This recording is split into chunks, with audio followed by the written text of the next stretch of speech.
আমরা মুসলমান, আমাদের প্রথম হাতিয়ার কালেমাতুত তাওহিদ। কালেমাতুত কে? তাওহিদ। হুম?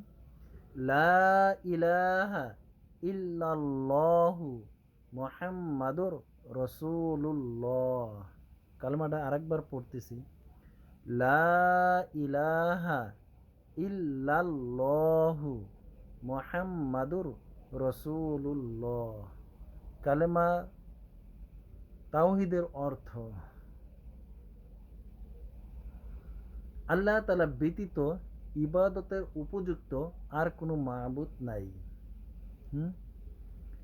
হযরত মুহাম্মদ মুস্তাফা সাল্লাল্লাহু আলাইহি ওয়াসাল্লাম আল্লাহ তাআলার রাসূল। কালেমা তয়্যিবার সার অংশ সেটা কি?